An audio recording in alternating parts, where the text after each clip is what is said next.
He thought he was in control. How wrong he was.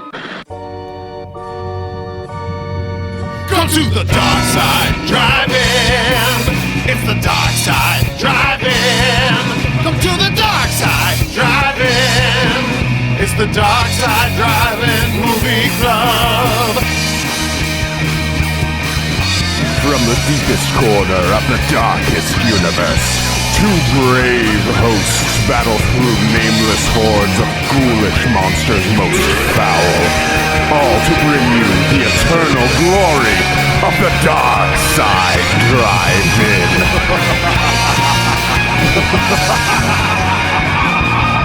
It's the dark side, drive-in. It's the dark side, drive-in. Come to the dark side, drive-in. It's the dark side, drive-in movie club. It's the dark side, drive-in. Come to the dark side, drive-in. It's the dark side, drive-in. It's the dark side, drive-in movie club.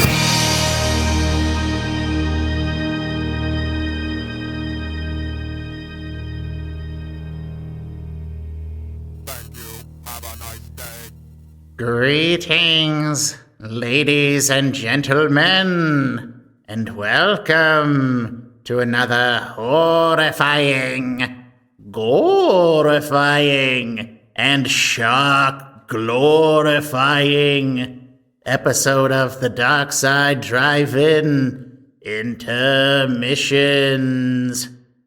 I am here with your hosts, Stefan. Well, hello there, Darkside Dave. It's been a while since we've had you back. It's good to hear your wonderful voice once again.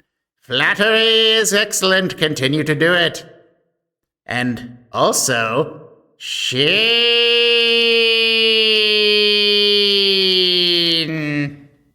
You know what, Dave? I've missed you. Just gonna let you know. I've missed you too. I'm glad it's an audio medium because I don't have eyes to see you. Yeah. All right, well, I've earned my Venmo bones because I want to get back to playing Valorant. No, Oh, no. Darkside Dave, it's a really toxic place. We can't allow that. No. What are you going to do? Reduce my screen time? I'm not a child. I'm probably like 1,000 years old and from another dimension and a lich. You can't stop me. Well, you're playing it on my Xbox, buddy. So you better lay off. Go play something cuter. Fine. Me. All right, he walked away. It looks like he's going to be playing Creatures of Ava, which is a much. I mean, you know he's going to play Valorant as soon as you turn around. I know. He's just going to mute it. Who let him do this? I don't know. And they're so toxic to him because he's not very good because he doesn't have eyes. I blame Fritz. Fritz is a bad influence. Yeah. But I don't know if he's here. Maybe he took the Dragula out for a spin. He probably needed Dave to play Valorant so he could go do other things. Oh, sure. Yeah. Go steal some brains other Fritz things. from a nearby mortuary or something. Yeah, right. Or morgue. Do you keep brains in a mortuary, or is a mortuary like after the body's been treated? For someone who's watched a lot of movies with these things, I definitely don't know. Yeah, I don't know either. We'll have to write. Hey, any morticians, funeral directors listening, write in. Let us know. The number. Where do you keep the brains? Like the good brains, not those bad brains. Yeah, is it in one of those clay jars from the Mummy? Because that's not a safe place to keep organs. And then, like, where do you keep your trioxin? Because that's also very important to us. Hopefully, you don't burn up bodies with it in it. Because let me tell you, we've noticed that goes poorly. Oh, also, like, fun fact about funeral home stuff and like graveyards and stuff. I realized that I live right now the closest to the most amount of funeral homes and graveyards that I've ever lived in my entire life. I think that within like as the crow flies mile, I have 3 entire cemeteries. Oh no. And at least 3 funeral homes. You know what they say, Shane? People be dying. People be dying. I'm pretty sure that's like a motto. It's like a state motto somewhere, right? Yeah, probably like one of those states no one cares about, like Nebraska. People be dying. People be dying. What else are you going to do in Nebraska? Corn be growing. Well, that's probably what they say in Iowa? Iowa. Yeah. I'll let you know in 2 weeks. Yeah, let me know. Like, what's the maximum state to corn ratio? What's the maximum corn to land mass ratio? Like what Out there. What place dedicates most of its farmland to corn? I'm going to be honest with you. I'm going to guess Indiana. Really? Mm-hmm. Indiana or Iowa or Nebraska. Aren't they called the Huskers? So it's probably Nebraska. Are they called Huskers? I don't know. I think you're thinking of Huskies, and they're a breed of dog. Shane, they're a breed of dog. Oh, no way. It's Nebraska Cornhuskers. What do you know? Then that's definitely the Iowa is the corniest largest state. producer of corn in the United States. Illinois is a close second. Illinois, really? Yeah. Wow. Like, because outside of Chicago, Illinois, there's like fucking nothing there. What? It's a weird state. Isn't that weird? So wait, you're telling me that Nebraska got the name Cornhuskers when Iowa's just sitting there with all the corn? Like, you can have the name, but we have the corn. Better ingredients, better people, Iowa. Why? I don't understand that. I don't either. I like making random Papa John jokes that make no sense. Sure, yeah, that'll make him feel a little better if he's one of our legion of listeners. Legions of listeners? Yeah, Legion he of can listeners. unfollow us pretty quick. So I'll get through it. I'll somehow survive. I'll live. But we haven't done a Dark Side Drive-In intermission. Pause for thunder. We haven't done one of those in a little while, so don't you usually like to do a little bit of housekeeping at the top of this thing? Yeah, thank you. So That's what we call a segue, baby. hell yeah, like at the mall, we're just rolling on through. Oh, you talking Anyways, about Paul Blart, the mall cop, and his Segway that you on ride? the Segway. Yeah, you like that? It's good. Yeah, I did like it. Thank you. Back on track. We are back to our normally scheduled entertainment. I think this should release on the 23rd, and then back to like every Friday. And then we have some other projects in the works. We're looking at some stuff on YouTube. If you have any interest in watching us get just scared shitless playing spooky games, let us know, because that's one of the things we're kicking around. I did a collab with another person on the channel, AGB, who's still streaming Monday, Wednesday, Friday. And we did a horror game called Panicore. That's getting edited and should be done this month. We've got some other projects coming down the chute. Again, it helps us tremendously if you could follow all of our stuff, give us feedback, let us know what you like, don't like. Helps us kind of drive what content we create to send to you all. So yeah. And another thing I've been thinking about, and I'm just kind of putting this into the world, is I want to start doing more horror conventions. I don't know if that's going to happen this year, maybe starting next year, because it's kind of hard to register for those. So I don't know if we want to go just as like people just going, or if we want to try to get a table. So more to come on that. If we do get a table, it would be solid if you all could come out and say hi, meet you all in person, give you Stefan's address. Yeah, come on over. Or give you all of the funeral homes and cemeteries, and you can pinpoint. Try to triangulate where I am based on local burial grounds. Yeah, I think that's pretty much all we have going on right now. We always do a shout out to Rebel Revolver at the end of the show, but I think now is as good a time as any. It's going to derail my usual pattern. No, yeah, but we'll do it later too. But check them out. They have a lot of shows coming up, and I think they have some cool stuff planned that they recently told us about that I'm pretty excited for, and I can't wait to see it. So, but you should go on their YouTube channel, Facebook page and YouTube channel, because that'll probably be there too, and check them out. So. Yeah, go to their social media things. It'll show you upcoming I'm pretty sure they're on shows. YouTube, I don't know. Actually, I don't really do YouTube very often. Just only for ASMR videos to help me go to sleep. So I don't know. I would assume they might be on YouTube. Would you just do like Viking chants? Just different things. Just anything that's like calming to help ease you my just play mind. high lung, and they're just the subtle drum beats to put you to sleep. You said that in a way that makes it seem like high lung doesn't rule, and I don't really understand why you. I love say high that lung. I actually do that. Yeah, their music's usually, they can get a little aggressive sometimes. There's some really good ones. Wardrona is really good for relaxation if you've ever listened to Wardrona. What is it? Skald. I'm a fan of Skald. Dan And ladies and gentlemen, this has been our ASMR Nordic chant sleep podcast. Yeah. If I had a bone skin drum, like a bone deer skin. skin. Bone skin. Bone, I meant bone and skin drum, like how they. Oh yeah, no, I get you. I retract. I'm gonna get blood eagled over here. Yeah, for sure. Ivar the Boneless will be knocking on your door any moment. But no, yeah, it's a lot of those bands use some really interesting instruments. I think high lungs, a lot of them they construct themselves out of, as you said, out of bones, out of animal skin, things like that. So good stuff. Not really relevant to this podcast, I guess, but still interesting. Hey, speaking of bones, and I know I don't want to bring them back, but how's that army going? Like, should we be concerned? I've been thinking about that a lot. I think he's just building a house of bones, isn't he? I thought he was building like a whole, I don't know. That's the thing. Like, is it an army? Is it a castle? Is it a fortress? Is he raving to the grave? I don't know. Let me turn around and see what he's doing. I'm playing video games. You don't pay me enough to come back for another session.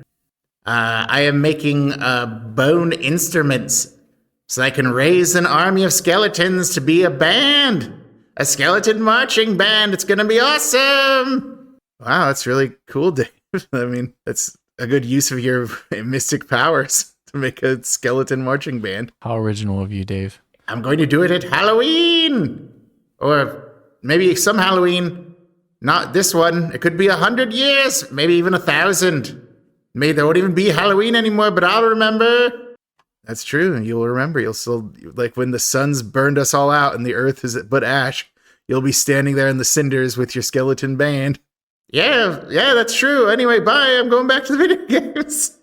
See you, Dave. That was a fun segment that we did there for no reason. Yep. Did you have anything else you wanted to add, or do you want me to? Oh no, we had to do the damn thing. Ugh. I was hoping you were gonna forget. I was gonna forget. I was gonna jump into my segment, one of my classic bits that the fans love so much. The old classic bits. Wait, but before we do that, didn't we want to answer some listener feedback? Oh yeah. Oh my God. So we're being harassed. I don't tolerate cyberbullying much, but one of our close friends and listeners has been just what I would consider verbal abuse, but accosting us at all points, because the online, it just never stops, right? Apparently they did not agree with our take on the Saw movies. And, I've really sat down to think about this and take their feedback into consideration. And you know what, man? I'm going to double down on that they're just not good. Yeah, and I'm going to triple down right down in there with you. Let's double and triple down. Saw's just not it. That's not the one. So, the old, what did you say? What was the old Witch of the Woods? Yeah, what was your statement? Witch of the Woods. Oh yeah, what did I say? It's like maybe the Witch of the Woods should just stay in the forest where she belongs. Yeah, she can't see the forest through the trees. What's the? No, I'm just kidding. That's not the one I said, but yeah.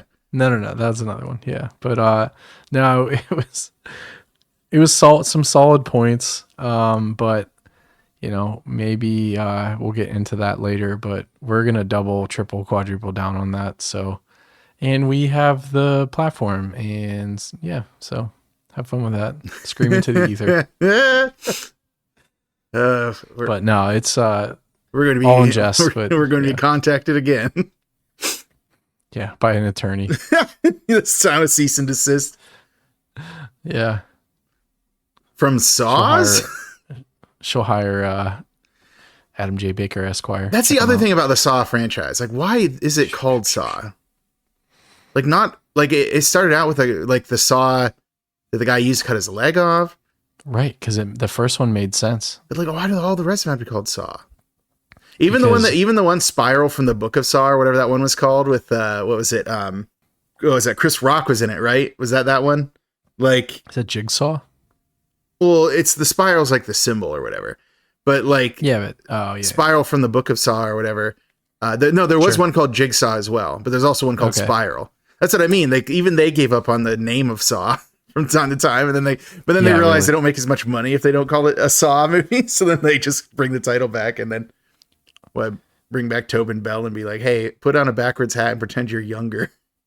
I mean, that's like happened to like Resident Evil. I mean, you can name a bunch of franchises that they're like, "Hey, let's just slap a popular name on it and just go from there." But whoa! Again, what are you talking about with Resident Evil? Where are you going at now? The movies. Oh, okay, all right.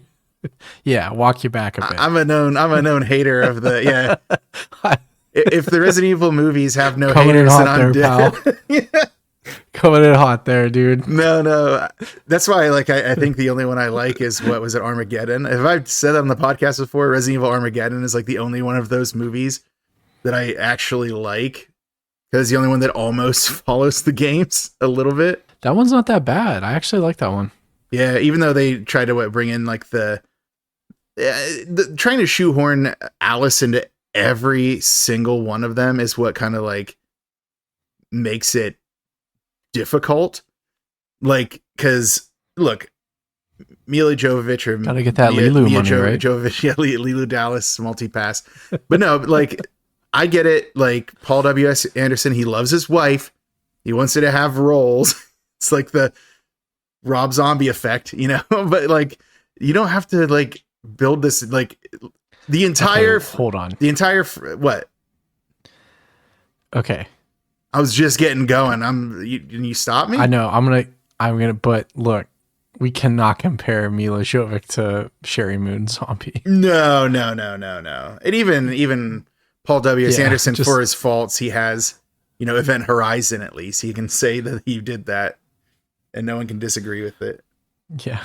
Oh, sorry. Continue rant. Oh, I was just gonna say, like, creating the character Alice and making her like the main central character of the entire thing means that all of your favorite characters from the franchise are now suddenly side characters, which is ridiculous considering people like Chris Redfield and Leon Kennedy might be superhuman at this point. Like, I think that I've watched Leon Kennedy like suplex people's heads off like 80 times in like Resident Evil 4 videos. It's like, it's just, yeah, like their kick is like able to just like just mangle corpses. Yeah. Just like a shove. Yeah. And then like Jill Valentine, like, say what you will about how maybe she does, like they treat their female characters in the games, which I would agree that they don't always treat their female characters as well as they treat their male characters. But, she's the master of unlocking, and having recently just played Resident Evil 3 Remake, watching Jill tank those punches from the Nemesis all night, like I would have just rolled over and died. Like that's too many. She was punching the walls. That's a lot of force. Okay. So I have some theories, but first I have a joke. I was gonna fit it in. So this reminds me of a song that I like. Alice, who the fuck is Alice, right? I have a theory because of in the new games, so 7 and 8, people that are infected are becoming like more human. So like the virus mutated. Now I know this can't go retroactively back and say, oh, they're infected with this type of virus, but it does make you wonder. Yeah, isn't that a different kind of virus though? I didn't know it was the T virus. I thought it was something else. I don't know. So that's the thing. There's a bunch of different strains, but it does make you think, because Wesker is and was infected because he did that to himself. Did Chris and Jill and Leon get infected? And that's why they have all that strength and stuff. I don't know. It's pretty interesting to think about. They did kind of like retcon how that works now. So, if you haven't played 7 and 8, I don't like 7, and 8 is... Oh, man, coming in high. I don't like 7, like really? Biohazard. I don't like... All right. The first person's tough for me, and I like how they made it more a teeny bit more arcadey for 8 Village. But I don't know. There's just something about 7. I just... Like, that house was just scared the shit out of me, right? And then I felt like after that, it was just like off the rails, just kind of weird. It was like too weird, maybe. Because when you see it in first person, it's just kind of more wacky, I guess. No, in 7, but then in Village, I think they leaned into it more. 7. and it like that was kind of more of the story. So like I feel like 7 was marketed more of like the return the Resident Evil horror, but then everyone started like mutating and turning into weird like I don't know, like plant monster people. I don't know. So sure. Well, that's the whole situation of the recent ones, Yeah. right? Is that fungus growth thing or whatever? Like I don't know. But yeah, no, I never played Biohazard because it was too scary. Dude. And then I didn't play Village because the aesthetic didn't appeal to me. And it felt like it was a little unfocused because it seemed like you had your, vampire type thing going on here, and then your werewolf townspeople going on here, and then you have your weird doll maker over here. And I'm like, what's the bit? What's the joke? Is the joke that I'm going to be late for my family photo tonight? So I think I had to slip in another. I think you should leave bit. So I think anyone that can play 7 in VR is probably the like Iron Will. I mean, you are. That person should be on the Supreme Court. Yeah, put them because somewhere. I can barely play that. I'm not. Look, for us doing horror movies, I'm a bitch when it comes to horror games. I don't know why. They get me every time. And 7, that fucking house scene was, with Mia, it was pretty wild. So recommend it. If you can't play horror games, find someone that Rad Brad's cool. I watch his videos. So I hate horror games. I'm trying to train myself up so I can do one. Complain to us and we'll do it. YouTube. Man, that's the other thing that I was having just talked about the Witch of the Woods, like in her Saw opinions. I was in a Discord. I don't know if I mentioned this before. I was in her Discord with some of her friends, and like I was playing Resident Evil 3, and I got to the spider section, and I was so scared. And I was like screaming, and like felt so bad that they had to like sit there through that. Like, I can't imagine anyone enjoying hearing this. How scared I got. Oh man, those spiders, dude. Yep. I hate them.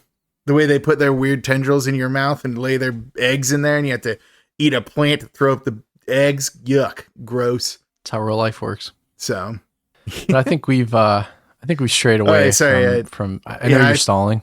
Because I hate what we're about to do. It's the reason worst thing. Everyone's here, including you. It is. Here. What? What? You sure about that? I said, yeah, no. You sure about that? Oh man, thank God for Tim Robinson. He's I saw a meme the other. Sorry, I keep doing this. I saw a meme the other day, and anyone that's around our age will get this, and it'll rock you to your core. The rest everyone, just Google it or something. We always send memes to each other, or on Facebook or Instagram or whatever, right? Through social media. And I saw one that was a picture of Ron Burgundy, and it said, back in my day, we used to just sit in a circle and quote Anchorman for hours. And that was like our form of memes. And I was like, holy fucking shit. Same thing with Chappelle's show. And I like that Tim Robinson's kind of bringing that back. So God bless you, pal. Anyways. No, yeah, that is how things were. Back before we had internet to just pull up any clip of anything and then put it into another clip and then put it into an Instagram reel or a TikTok. Yeah, you had to actually communicate through references you remember. Anyways, I don't like that joke as much. Anyways, so it's the reason we're all here. The everyone's favorite, critically acclaimed segment. The Terrible 20. It's our emphasis on terrible. It's our 20 questions light or like. There we go. 20 questions like. Well, you only get 10 questions light. now. It's not light. Yeah, there you go. Oh, how's that feel? No, it's a 20 questions like, where we try to stump the man, the myth, the legend, Stefan himself. And I do a lot of answering, and he does a lot of the asking. But to start this off, Stefan, I've got one question for you. Are you ready? What is it? Not really, but I will say, for the sake of consistency, that I'm the readiest I've ever been. For posterity's sake. I know, yeah. So, cool. I'm going to do what I always do and start out with narrowing down any subgenres. Taking a twist. Is it a horror comedy? Yeah. Yes. Get out of here, really? That's not a second question. That's just me being like, there's no way. No, it's not. Shut up. You shut your mouth when you're talking to me. So is it post 9/11? Did you not look up the date before you did this? I said no. Oh, you did? I didn't hear that. Sorry. Oh, sorry. No. It's not post 9/11. Is it an 80s movie? Yes. Oh, all right. All right. Is it known, or is one of the things it's known for being particularly gory? No. No. Yeah, when I say that, I was going for like if it was like a splattercore kind of thing. Like that's part of it. Yeah, I got that. Yeah, that's why. That's no, definitely not. All right. All right. All right. All right.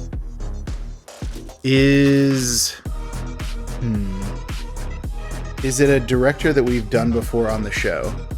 No. That's a good question. It is. I'm gonna zero in on this one. I'm excited. Are there? You're not going to go with your quintessential question? Your penultimate title narrower? What are you talking about? Oh, the supernatural one? Yeah. Is it supernatural? Yes. Okay. Is it part of a franchise? I was worried about this one. The answer is yes. Okay. The answer is yes, but we can... The answer is yes. Is Michael Keaton in it? Yes. Is Gina Davis in it? Yes. Is Winona Ryder in it? Yes. What if you just ran out of questions asking the cast? I think you know I got it already. It's Beetlejuice. Beetlejuice. It's showtime. The 1988 Tim Burton classic. We all know it. We all love it. Beetlejuice. So part of me was like, is this a horror movie? Because it is. But I'm like, is this actually a horror movie? You know, and like thinking back on some of the scenes, like they were pretty like disturbing. Yeah, he straight up murders some people at the end of it. Yeah. So, and then there's like the sandworm thing. Yeah, this is a solid movie. And I really wanted to bring it up just so I could talk about it, and maybe we'll do it. I don't know. We'll see. Let us know. If you, I just want to go on the record with something really quick. If you count when I actually got it, which you know is when I asked if Michael Keaton was in it. It was like 10, right? It was 8. I had asked horror comedy. I asked post 9/11. I asked 80s. I asked gory. I asked director from the show. I asked supernatural. I asked franchise, and I asked Michael Keaton. That was 8. So then I did the Gina Davis and the Winona Ryder just because I knew it and I wanted to have some fun with it. Sure. But so like technically that was an 8 question one. That might be my newest record. I know. I mean, that is your record. Okay, let's just pump the brakes, buddy. No, it is. That's a good dude. That's 8 questions. That's great. I also put it in my notes wrong. I put horror comedy no. It's like, no, it was yes. Glad I wasn't paying attention to my own notes. Wow, look at me go. Maybe I'm getting good at this all of a sudden. Or maybe you just picked like a really obvious one. No, so that's the other thing too. I've been using like a random generator, and I feel like sometimes it just picks shitty movies, I guess. And then sometimes I've been unclear with my questions. So I prepared a bit for this one. So, yeah, cool.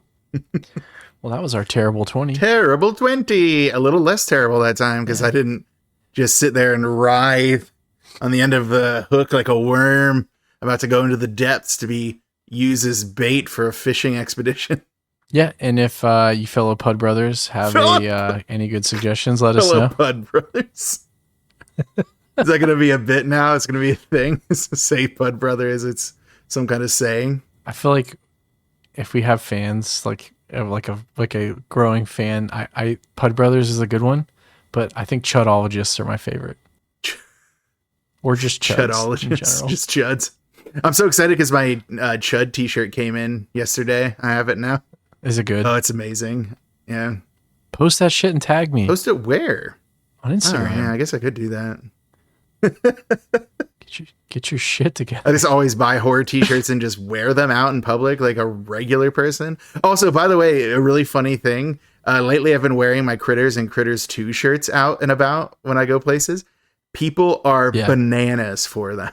I did love not critters. realize how many people in like, I don't know if it's the greater Pittsburgh area or is it just this world who love critters. Yeah, not Critters 3 though. No. Critters. Poor Yeah. Leo. No, Critters 3 was a bit. Well, I mean, it's still better than, I don't know, like Munchies or Munchie, which we all know is better. Throw in some shade. Yeah, I think I've gone on record about how much I don't like the Munchies. You sure Yeah. have. So come at me, Munchies. Do something about it. Yeah. Munch them. Oh, by the way, did you see that trailer for that movie, Frankie Frico, that's going to be coming out? I did. I'm so excited. It's from that. Is that going to get a theater release? If it does, I'm going. It's that Steven Kostansky, who I love, who did The Void, which I have talked about here before. And then he did Psycho Goreman, which I've talked about. Yep. He's the one who I had mentioned before was going to be working on the Deathstalker remake. He just recently did a Kickstarter for it. But this is like the movie that he did in between the upcoming project and then Psycho Goreman. And it looks like it's like a throwback to like a Ghoulies 3, Ghoulies Go to College type like movie. I'm so excited for it. And supposedly these are all puppets. So it's all practical. Yeah. He worked hard. He mentioned on a podcast I listened to that he had to like study how to do like little like puppets and like animatronics, like do all practical like molds and stuff like that for these things. It's like, man, that is dedication to your art. But his other movies, like, you know, The Void has excellent horror practical effects. And then Psycho Goreman has like horror practical effects, but also like borderline Power Rangers style practical effects with like crazy looking monsters and crazy looking like heroes and stuff like that. So it's not surprising that he was able to make that happen. Yeah, but pretty excited. I did see that. And because I saw a couple of stills and then I watched some footage of what they had. You know, it's not a lot, but and I'm like, are these actual puppets? And I did some digging and hell yeah, dude. So good on you, pal. I'm proud of you. So I can't wait. Can't wait. Can't wait. Mark it down. Mark it down on our calendars when there's a release date. All right. That's enough. We've danced around this too long. It's time for me to do my bit. We've waited. There is a release date for that, by the way. You know it's October 4th, right? No, what? Hold on. Are you? No, Yeah. You're lying. You're lying to me. How would you know that and I wouldn't know that? That's ridiculous. I follow a bunch of people involved on social media, but I also haven't been One day ago. I haven't been on social media much lately. October 4th, baby. Mark Is it it down. a limited release or is it like a wide release? It says hits theaters. This just says 2024. Oh, coming in October. All right. Select. Yeah, I it don't says see select it. theaters. Please select my theaters. Well, we have that AMC and they usually get those. So we'll have to go. Yeah, I did go to that AMC so I could see In a Violent Nature, even though Yeah. it is lacking. But you know, they also released Godzilla -1 color, and it was like a limited engagement, and that came to the Cinemarks. So, but I'm sure that probably has something to do with distribution deals and all that corporate nonsense that just seems to only exist to stop me from wanting to see things I want to see. I'm not saying that that's I'm what worried the about the corporate AMC. people are doing, but that seems like what they're doing. It's trying to stop me from seeing what I want to see. So the AMC up here closed. So that was kind of, or two of them. They're both gone. So pretty sad. Well, looks like you'll be driving to the waterfront, baby. Drive to Homestead. Yeah, brother. All right, yeah. Time for one of my classic bits. It is...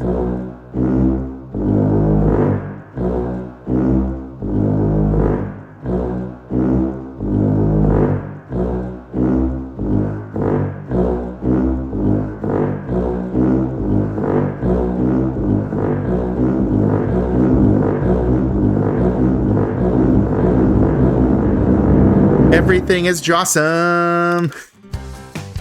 Yeah. So, I was actually going to call this what? Go ahead. I was actually going to call this bit Sharks in Recreation as a reference to I love that Sharks in Rec. so much. But it seems like people like the sing-songy titles better. So here we are. Yeah. Everything is Jawsome. Now, if you don't know what I mean by that, using the clues by the other possible name being Sharks in Recreation, it is a shark movie thing. Shark movie thing. I recently watched a couple of shark movies. We're in the end of the summer. It seems like a good way to cap off probably our last episode that you could consider like a summer release, right? Because this will come out at the end of August. So, yeah. Yep. There you go. That's all the real reason I need. I was operating under like the incorrect assumption that Shark Week was in August, which I thought it was. It used to but be. I think it was back when I was like working in closed captioning, like we'd caption Discovery stuff, and I realized that's like 12 years ago now. Where does the time go? Can I ask you a closed caption question? Absolutely. Okay. When you turn on subtitles, what is the difference between English and English CC? I'm guessing it's probably I don't really know, actually. Because when you click closed caption, English CC is English closed caption. It does the block lettering at the bottom. But like if you click English, it does like weird. It does the writing on the screen. But I'm wondering if it like went through a company like yours and that's how it's branded. I think it has something to do with the reason that you do it. Because I think that the subtitles are, now don't get me wrong, I could be wrong, but I think that with subtitles, it's doing like just the language, like the audio. And I think that the closed captioning does like descriptions of other things, like that is like true. audio you hear. And part of that is because closed captioning is technically the term for what networks are required to provide because of the ADA. So I think that that's the difference, but don't quote me on that. That's just what came to mind for me. No, that makes a lot of sense because we were watching something and it was really hard to hear. So we threw on subtitles and then I was like, English CC, I wonder what that is. And we just left that on, but it did have like when they're laughing, it would say, their name and someone laughing. So pretty interesting. Yeah. I think there's elements to it where it'll include like the tone or like descriptions of like if someone's doing something in like a sing-songy voice or someone's doing something in like a mocking tone or imitating tone or something, it'll like specify that. Whereas like subtitles themselves might not.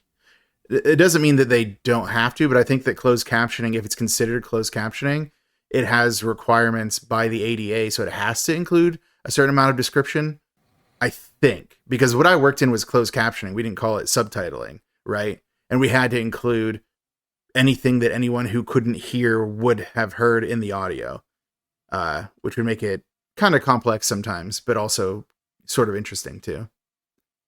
All right, this has been my closed captioning corner from when I used to work in that industry. More you know. Sure. But we don't have time for that. Everything is jawsome. Everything is jawsome. We're going to talk about shark stuff. So, as I said, I watched 2 shark movies. One that I think I've talked about on the show before and just wanted to rewatch. One that is a recent release on Netflix that I thought would be bad and ended up loving. And then I also, because I'm a maniac who has too much time on his hands, I also watched a documentary about shark movies that came to Shudder last year, but I never got around to watching, which is called Sharksploitation. So, 3 movies, I'll have to check all that shark one out. related. Yeah, definitely. It's actually okay. So, I'll jump right into talking about Sharksploitation because, hold on a second. Sorry, I had to clear my throat. Sharksploitation is a documentary on Shudder. I think it's directed by Steven Scarlatta, but man, what a rogues gallery of awesome contributors it has. Like, it has the late great Roger Corman, Joe Dante, who we know from Piranha. I think Joe Alves, who's a production designer on Jaws 1 and 2 and an assistant director on Jaws 1 and 2 and director of Jaws 3D. Some guys like Adam Rifkin, who I best know him from doing Invisible Maniac. He has some other credits also, obviously. Rob Schrab, Mario Van Peebles, who's a star in Jaws the Revenge and then directed that USS Indianapolis movie, USS Indianapolis Men of Valor, or Men of Courage. Sorry, it's called USS Indianapolis Men of Courage. But the reason we should all know about the USS Indianapolis is because of like what was the quote that Robert Shaw said in Jaws? What was it? 12 men go into the water. Like it was like 1,300 men go into the water. Yeah, how many men was it? Like I I don't know. Yeah, like 300 men come out to the water. Yeah, because I keep mixing up the numbers because I always think of the Master of Disguise version of it. Dana Carvey. Dana Carvey, like 29 kids go into the water.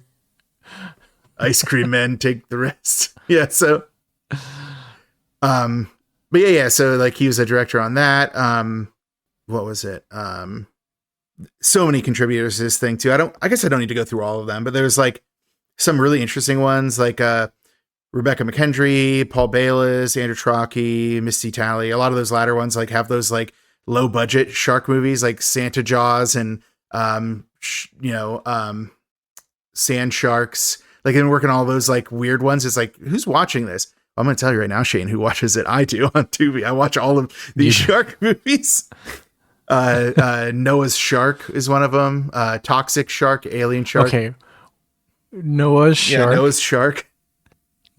Okay, how do we see that? I think if I remember it correctly, which I don't know because a lot of these I fall asleep when I watch because they're good to sleep to. Was that some people are searching for Noah's Ark and they think they found it, but it's being protected by a shark who kills them if they go to it. Oh my God. Jeff Kirkendall's in this. Yeah, there's like Amityville Shark. There's a lot of shark stuff out there.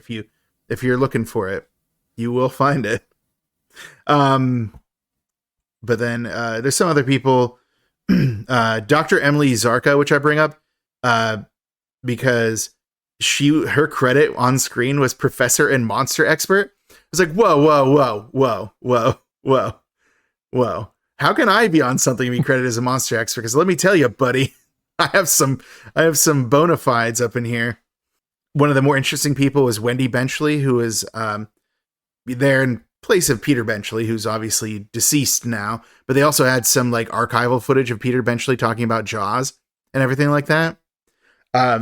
But what I really like about this this documentary is sometimes with some of these documentaries, it can really feel like they struggle with like a thesis, like a narrative through line to what they're trying to drive towards. And this one, it's really interesting because it's kind of like the what's the word? Like the entire thing that it tilts on is like Jaws. So you have like a narrative through line that starts with like early depictions of sharks, which usually involve like treasure hunting movies, being used by the villains in like way too many James Bond movies and other movies, like as something that they'll use to like kill people. Like, oh yes, I have a pool of sharks. I'll throw you in. They'll eat you. And then from Jaws, you get your Jaws ripoff era. And it's actually interesting because it includes some of the Jaws ripoffs that aren't just sharks. Like obviously Piranha, because Joe Dante's there, and also Roger Corman, and also very famous movie. But it does bring up like Orca. It brings up Grizzly. Some of those ones that are like Grizzly, especially very much a Jaws like, but on land. But I mean, I guess bears are the sharks of the land, as they say. They say that, Shane. What was that comic you used to read? There was two. It was two in one. It was Sea Bear and Sea Bear and Grizzly Shark. Yeah, that's it. Yes. And it wasn't like a long running thing. It was like a one shot, but I'm glad it stood out in your mind. But yeah, so they talk about Barracuda, a bunch of different ones. They don't talk about Slithis, which is kind of a bummer. But yeah, they go through like a bunch of the Jaws, like rip-offs, you know, the better ones, the worst ones, like Mako was a good one. They talk about The Last Shark, or was it called Great White? I can't remember the name of that one. It's an Italian one that like ripped off Jaws so hard that they like cease and desisted it, and it didn't get released till way later. There's an Italian one that was the Italian one. There was like an Indian one that was like interesting looking. And then it went on all the way to like the modern era. So it was like really fun to watch it. It went to like the resurgence of that. They seem like they narratively attribute it to like Deep Blue Sea, like coming out and being like it was part of that. Like sometimes science has gone too far, but in this case, sharks. And then basically like the Sci-Fi Channel original movie, straight to streaming, DVD, all of these things, like all of those shark movies, like your Sharktopuses and your, you know, all the other ones I mentioned earlier, like the Sand Shark and all that. So it's a pretty fun documentary. It has a cool narrative through line. It has a lot to say. It does a good job of explaining like the genre life cycle that like shark movies went through, from like your more archetypal one with like Jaws all the way through your classical period into the parody ones that are the silly ones, even the revisionist ones that kind of like bring up your open waters, your I would say The Shallows probably counts as one of those. So it's really interesting that they kind of go through that and explain a lot of the stuff that make sharksploitation a genre in and of itself. So definitely recommend it. Some of what I just said is probably me just ascribing my own meaning to it because I know the genre stages. I don't know that they explicitly say like, yeah, here's our parody stage. Like they don't say that, but if you're familiar with like the life cycle of films, like we've talked about it before with like Westerns, the guy you go from like your Stagecoach, your early ones into your classical period of like your John Ford Westerns up until your parodies with like Blazing Saddles into your revisionist stuff like, Unforgiven, Clint Eastwood, the Open Range, I would say counts, like Kevin Costner's. So yeah. Okay. So no, it's just interesting. It's a really cohesive documentary. I really liked it. So if you have Shudder, run, don't walk, and then turn on your TV, and then turn on your device that you use for streaming. If it's a Kindle Fire or a Roku or a console, a video game console, take your controller console or remote, navigate to the Shudder application. If you aren't subscribed to it, start a 7-day free trial and just watch sharksploitation over and over and over again for 7 days. 7 days. Yep. Just like Samara or whatever her name is from The Ring said. I'm trying to think, we could call it, instead of Shark Week, we should do our own version of that. We'll have to come up with something. I think it'd be fun. Give me enough time. I'll come up with one. All right. You know me. You know that I'm... You heard it here first, folks. I'm the master of coming up with things. Usually alliterative and usually not very funny. All right, stop it, Shane. We have to go through the movies now. That was just the intro. That was just me getting myself primed up, talking about sharksploitation as a genre. Now, next up on Everything is Jawsome, we're going to talk about The Shallows from 2016. Directed by, Jaume Collet-Serra? I'm not sure how to pronounce his name. Written by Anthony Jaswinski, starring Blake Lively, mostly just Blake Lively, playing the main character Nancy. Oscar Yanada is Carlos. Some of the other interesting people: Brett Cullen is Nancy's dad. Sedona Leggy is Chloe, who's the sister. Sully Seagull plays Steven Seagull, who is an actual seagull who's present through much of the film, which is awesome to me. Angelo Josu, Lazaro Corzo, Angelo Josu, Lazaro Corzo, and then Joseph Salas as surfers, and then Diego Espigel as a drunk guy. Not a huge cast because most of the movie in The Shallows is just Blake Lively being attacked by a very vindictive shark who's behaving in a way that sharks don't. And it's a really cool contrast between this and then the other movie that I watched for this, because I actually watched the other movie first before I watched The Shallows again. And the other movie has the shark often dwelling in the background. And it's like, oh, guys, the shark's in the background. What are you doing? But The Shallows makes it seem like it because they do those like above water and below water things. I'm like, oh, is the shark going to be coming in or something? It's like, no, he's not. He's not there at all. It's just showing how cool underwater is. The answer is quite cool. That's why people take a dip in that water. But yeah, essentially the plot of the movie is that Nancy, Blake Lively's character, it's hinted that her mother had just passed away recently. She's kind of been on the run doing a world traveling thing, more or less neglecting her duties as like seems like final year med student, like because her mother passed away from cancer, and like she's like, what's the point of becoming a doctor if my mother can still die? And decides to go to this particular beach, which as in all horror movies, it's off the beaten path, baby. It's not on any maps. No one knows it's here, but it is where her mother went surfing when she first found out she was pregnant with her. So that's why she wants to go there to feel closer to her mother. So is the shark her mom? No, her mother was a human person. The shark presumably wasn't there then because her mother was alive. Wait, so the shark has cancer? I don't think sharks can get cancer. Then how'd her mom die? This is kind of not cool. Okay.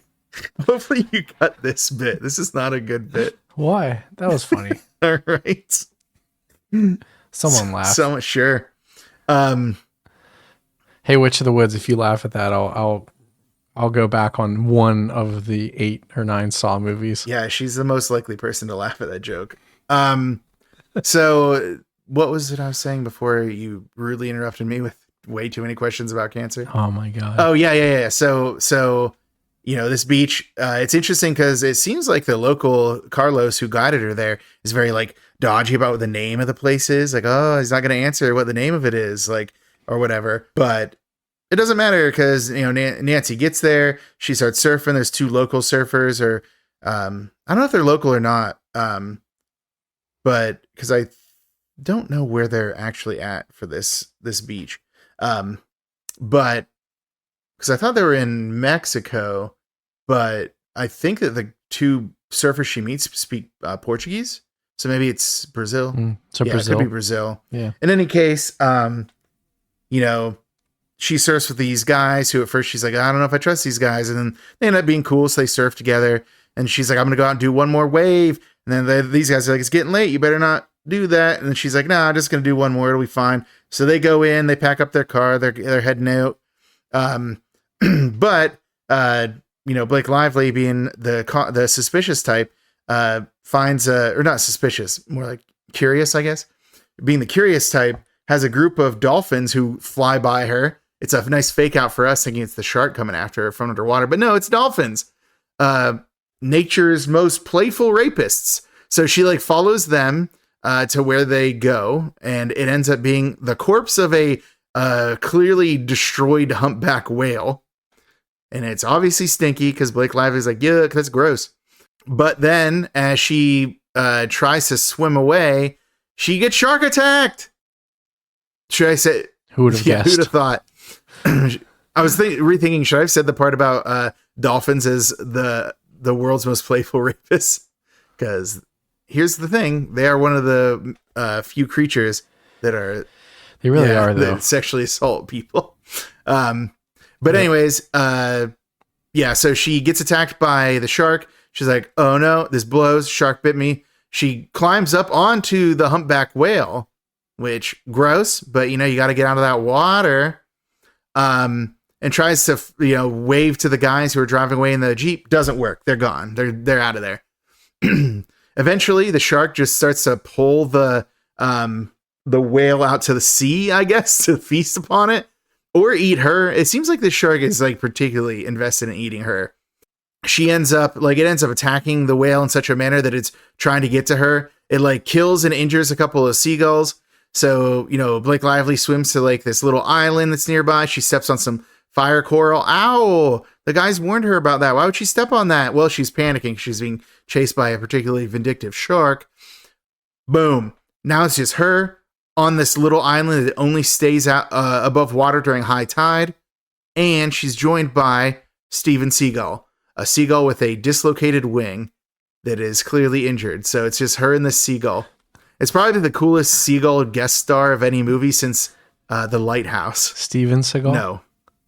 The Lighthouse. You want to step on my Lighthouse joke again? Fond of Me Lobster. Fond of Me Lobster. Even though this movie came out 3 years before The Lighthouse. Whoa. Yeah. But whoa. But yeah, so a lot of the movie is just her sitting on that rock being like, oh man, it sucks. Doesn't it suck, Seagull? And it's like, yeah, dude, this blows.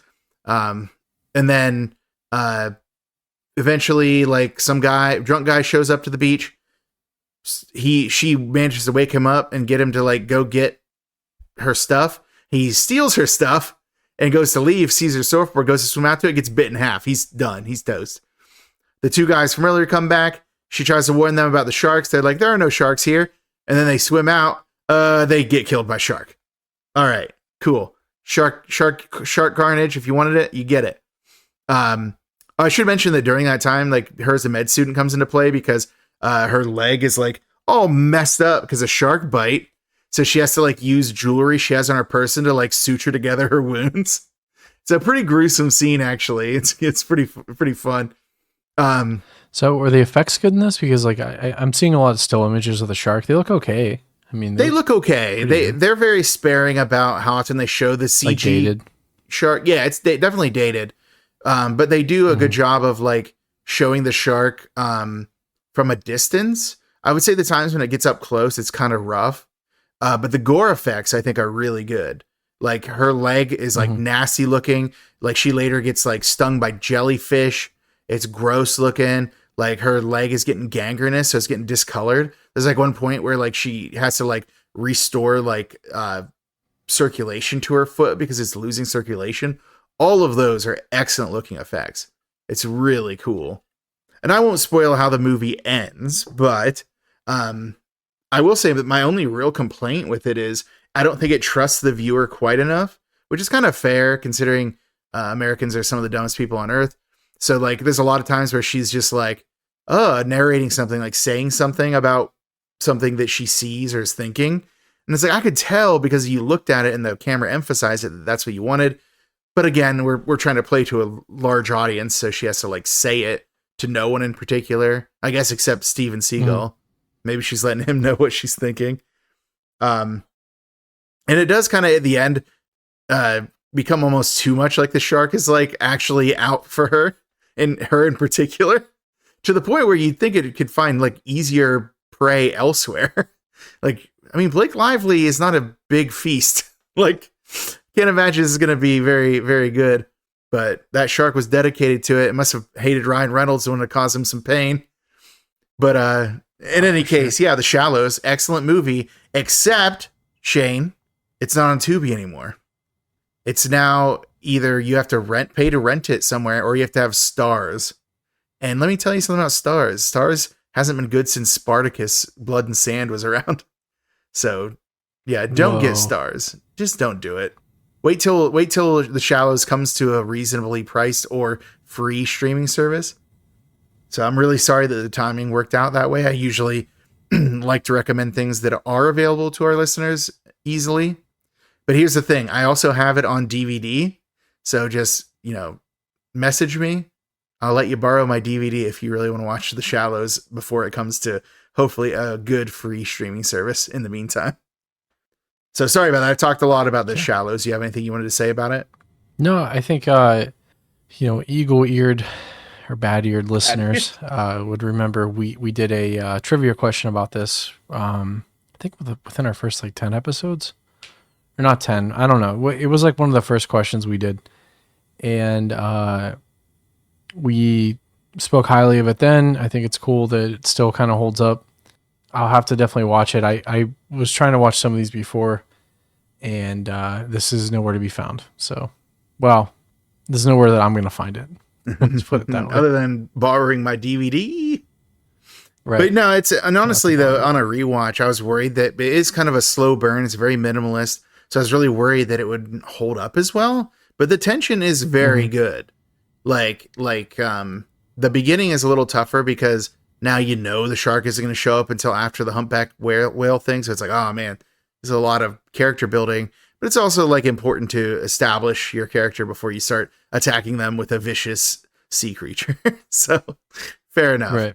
And a lot of the shots they do of the shark in the water, they do some overhead shots of it swimming around her when she's sitting somewhere.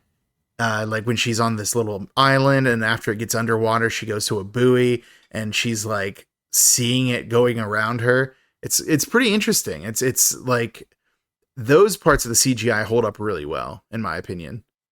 So yeah, again, it's showing its age a little bit, but I think it's minimalist enough most of the time that it still holds up pretty well. Nice. All right.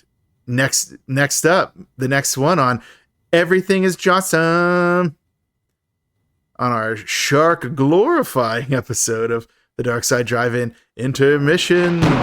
we have the brand spanking new, and by that I mean came out in June, Netflix release, Under Paris. Or I guess, if you want to know the original French title, it was Sous la Seine, which, if I remember my high school level French enough, means beneath the Seine, right? Yes. Yeah. So, the Seine, of course, being a river in Paris. Yeah, a lot of the people in this I didn't recognize. There's no like Blake Lively to be like, this person is someone I know. The director was Javier Gens. Writers, there's so many writers. Yannick Dehan, Maud Haywang, Javier Gens again, Kyle Longman, Olivier Torres, and then based on an original idea by Edouard Dupree and Sebastian Auscher. So a lot of writers and idea people behind this. There was the main character is Sophia, is played by Berenice Bejo, I don't know. Nassim Lees plays Adil. Leah Levien plays Mika. Sandra Parfait plays Caro. Axel Ustun plays Nils. A lot of actors that I don't recognize and can barely pronounce their names, so I'm probably not going to try anymore.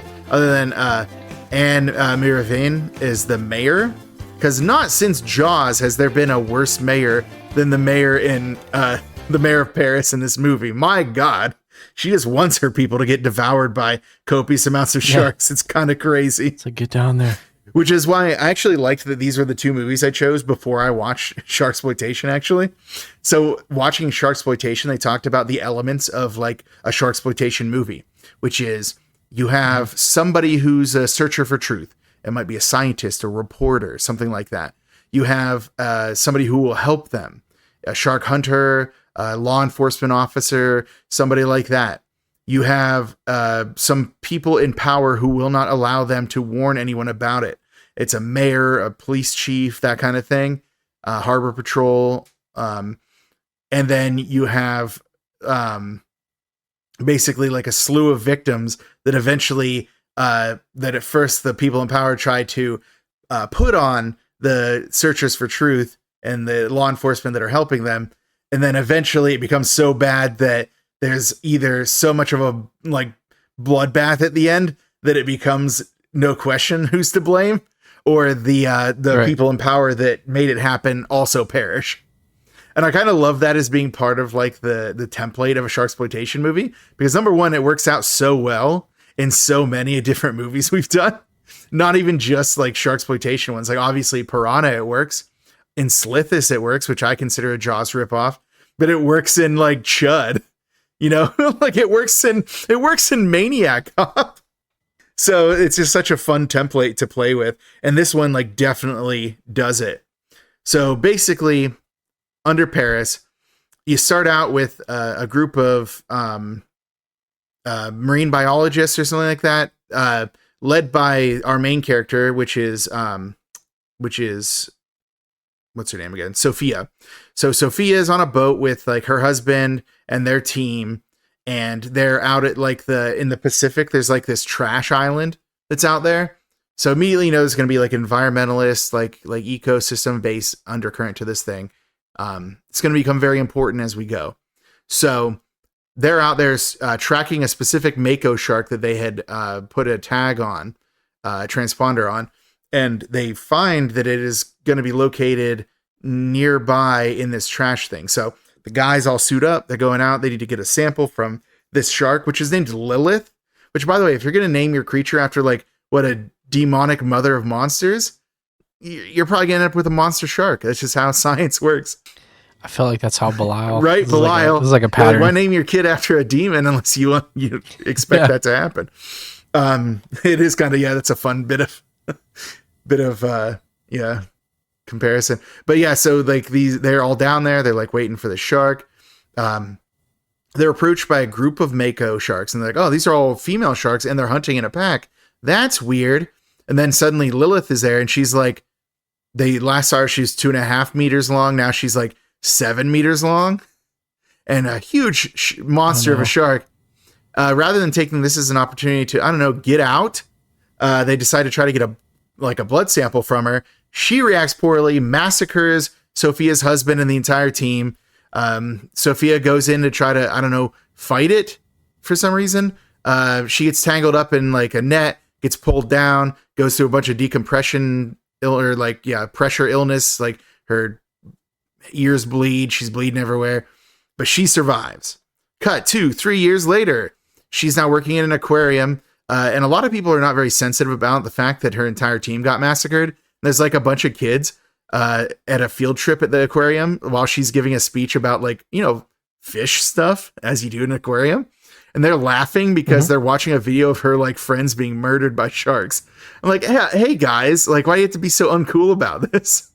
But then at the end of it, she's contacted by Mika, who's like the head of like this weird like techno-environmentalist group that like work out of like an old Parisian building, but also have non-computers and like a bunch of like projectors showing sharks that they're protecting. They're part of an organization called Save Our Seas, and they track and protect like sharks in the ocean. And they are like, yo, Sophia, we tracked Lilith to the Seine here in Paris. And Sophia's like, ridiculous. Number one, fresh water. Number two, that was the Pacific Ocean. But then they turn on the thing and lo and behold, transponder's up. And it says Lilith is in the Seine. Mika and her team want to like rescue Lilith somehow and take her like out of the Seine and into the ocean before she dies. Like rescuing the shark, it'll prove to everyone that sharks are actually chill. But then it turns out that Lilith killed a guy, at least a guy, and is picking off some people one by one. And I don't want to get too into the plot description of this because it's on Netflix now. Go watch it. But Sophia ends up working with this like group of like river cops, and they discover that. Oh, I forgot to mention earlier too that there's some magnet fishermen that found some unexploded World War II ordnance in the Seine. And apparently there's a lot of unexploded World War II ordnance in the Seine. Don't worry. I'm not going to explain why that becomes important to the plot. But apparently it's lousy with unexploded World War II ordnance. And you think that's real? No way. Why? I don't think they even fought in that close to Paris at the time. Did they? I don't know. But we don't have time to think about that because the river cops and Sophia, which by the way, Mika and her group are the dumbest people on earth because they like whenever the cops are like they have to go into the catacombs to hunt the sharks, by the way, because there's that there's catacombs in Paris because as above, so below exists. So obviously we know, but then now they also are sometimes flooded and sharks are living down there. Because they discover that there's not just Lilith, there's other sharks that are there too. And basically, Mika and her group use sonar to attract Lilith, are being real dumb about it. And there's this huge massacre where a bunch of people are like either trampled trying to escape the catacombs because sharks or eaten by sharks, including some of the river cops, which makes them want to get revenge. And all this happened because there's a triathlon coming to Paris and the mayor doesn't want to waste all the money she spent cleaning up the Seine. So she wants to pretend there is no shark and then blame the cops for the massacre in the catacombs. So she doesn't have to report it to the media. Like I said, worst mayor since the mayor since the mayor of Jaws, like far worse than that dude even. So long story short, sharks do hate runners though. Yes. Yeah, well, I mean, I think they're attacking them during the swimming part of the triathlon. Just letting you know. It's not the running part. But yeah, so they're land sharks finally. But no, there's like basically to kind of like tip my hand a little bit. The baby shark, one of the baby sharks that's found, that is killed in like the whole hullabaloo in the catacombs. Turns out it is a female mako shark, is almost full grown for regular mako shark status, and is already pregnant via parthenogenesis. So Oh, shit. And she has some weird stuff on her snoot that makes it so she can survive in fresh water. So these are sharks that have Like become Lively's mom. these are sharks that have become able to survive in fresh water, do not need no man. They can just reproduce asexually. It's like a And bull they shark. do it before they even grow to full maturity. Yeah, that's So wild. there is a scene later where you see literally hundreds of sharks swarming in like an area of the Seine. It's like, oh, those are a lot of sharks. And it so much reminded me of, remember when I did the episode, You Spin Me Right Round, Baby Right Round, like record baby right round, round, round. Do you remember that episode? And when I talked about all those like crazy amounts of spiders that attacked it and infested, it's like the same thing. It's just infested, but sharks. There's so many sharks. The French are obsessed with like having infestations. Too many of a things. thing in an area. Yes. But yeah, it all comes to a crescendo, which, as you can imagine, Shane, does involve the triathlon being attacked by sharks. And what a hoot that situation is. So overall, you know, it's the CG sometimes not so great, sometimes pretty good. But there's a lot of tense scenes in the Seine where you basically see Lilith dwelling in the background, which I kind of love. That she's just like, yeah, you guys can't see me, but the audience can see me. Yeah, some of the kills are pretty good. I was really psyched to watch Mika, the Save Our Seas, like techno ecologist person, like watching her get eaten because she thought she could communicate with a shark via sonar. It's like, come on, lady, read a book. Like, they're not that highly evolved. You can't do that with sharks. But like, then there's like a whole massacre after that, which is pretty gruesome. And like people just like getting stomped, getting trampled, getting ripped apart. It's crazy. Like, they definitely there's a lot of CG, which is a bummer, but there's a lot of practical effects that, for like some gore effects, that like work out really well. And the thing that I really appreciated about it is it's like so unabashedly just like a throwback monster movie.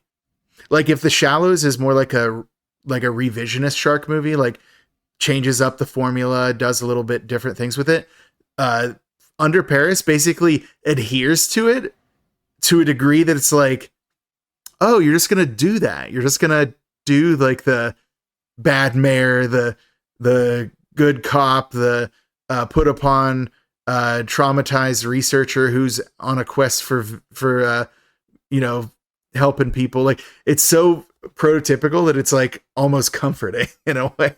So I definitely recommend Under Paris. I did not expect to like it that much. I will say they do have an English dub, and they do have like the French, you know, the original French audio with English subtitles. I would go with the subtitled version. The dub didn't do it for me because I watched it twice, once with and once without.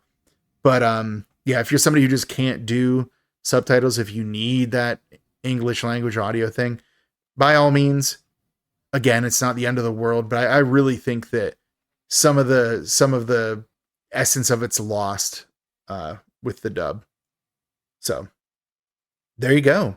Under Paris, the second proper narrative film of Everything is Jawsome, but also technically the third movie of Everything is Jawsome, because I did Sharksploitation. Yeah, I think I love this segment, and I think we should expand it because shark movies are awesome, and we need more of them. And I can't wait to watch this Under Paris. I'm excited. You're going to like it. It is surprisingly fun. Like, I honestly thought it was going to be bad. When I saw that what it was, I was like, get out of here. That's going to be so stupid. But it's like such a fun, like, throwback to both classic, like, shark movies, but also like the more modern ones where it's like something weird's going on with these sharks. And this time it's like climate change and like pollution are making them like adapt into like monster sharks that reproduce rapidly. It's like, all right, why not? Give me that. Give me that. So loved it. Super good. Nice. Everything is Jawsome. I can't wait for the sound effects. I've got all kinds of plans. I'm terrified. But yeah, I always am. But I will say that, yes, we should definitely expand this. There's plenty of shark movies to go around. But I didn't plan a segment for our next intermission.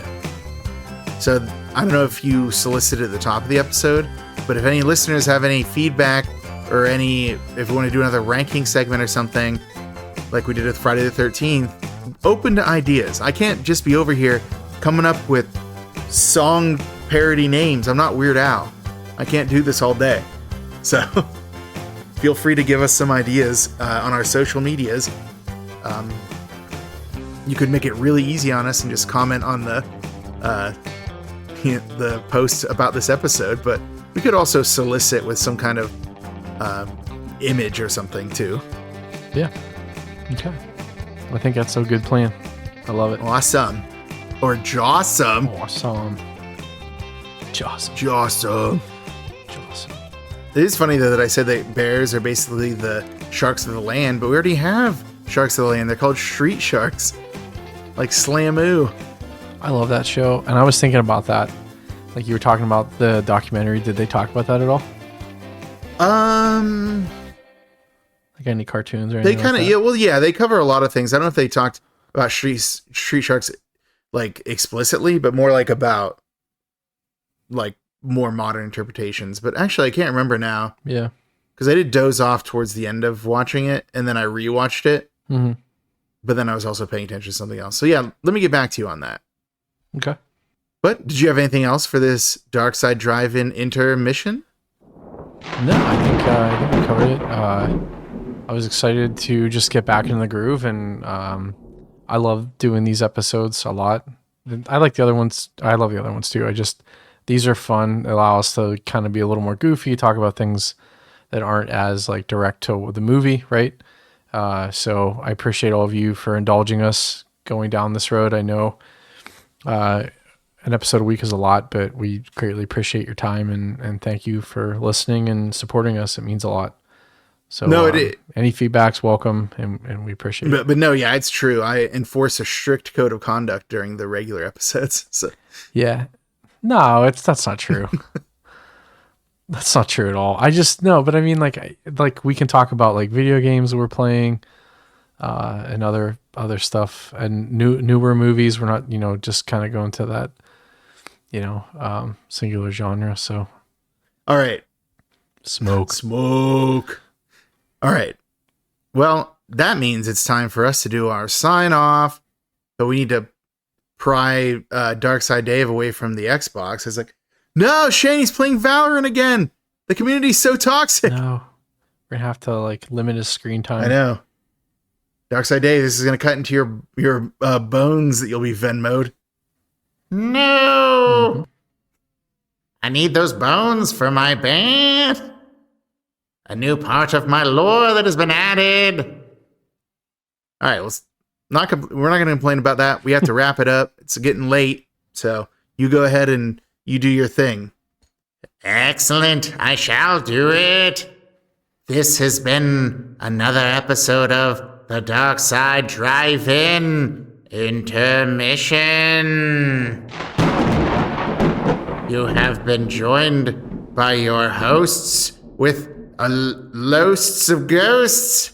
Stefan. Cool. Yeah, loast is a word. Well done. Why don't you prepare a little bit before this? You get the bones you pay for, buddy. And shade. Was ist dir los? Was ist dir los? Was ist passiert? I don't remember the rest of the lyrics from that Eisbrecher song. But anyways, no time for that. We have to stay cooled for the last time of the summer and stay ghouled forever because ghouls also come out in fall and winter. All right, thanks. Yeah, ghouls out, pools out. Ghouls out, pools out. But soon, ghouls out, pools closed. Oh no. It's a bummer. But Darkside Dave loves the fall. All right, well, you go get your pumpkin spice lattes and your, puffy coats and your whatever else it is people like in the fall. Can you even taste pumpkin spice? No, I don't have a tongue.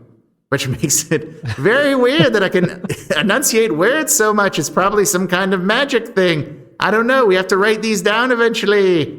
Yeah, I guess we will. So we don't contradict ourselves later on. All right. Well, that'll Makes do sense. Thanks, Dave. You're welcome. Goodbye. You tell by how it faded out at the end that he walked away. Or floated. I don't know. Maybe he doesn't have legs either. We'll find out. Bye. Bye. He thought he was in control. How wrong he was. Come to the dark side, driving. It's the dark side, driving. Come to the dark side, driving. It's the dark side, driving movie club. From Dynamics Media comes a horror cyclopedia, watching movies from the gates of hell, covers ripped from a blockbuster shell. Officer Bosch is the only good cop, Chuds and the stuff just can't be stopped. Things get hairy and the werewolf's there, turn the corner and the prowler is there. It's the dark side driving. It's the dark side driving. Come to the dark side driving. It's the dark side driving movie club. Shane's the one who runs the show. He produces and keeps the flow. The Savini of the ones and twos. Only Jack Cordell has bigger shoes. Stefan does the bulk of the research. His descriptions just can't be besmirched. Lots of synopses are the top of lore. Just like Lamson, you'll be begging for more. It's the dark side driving. It's the dark side driving. Come to the dark side driving. It's the dark side driving movie club. From the deepest corner of the darkest universe, two brave hosts battle through nameless hordes of ghoulish monsters most foul, all to bring you the eternal glory of the dark side drive-in.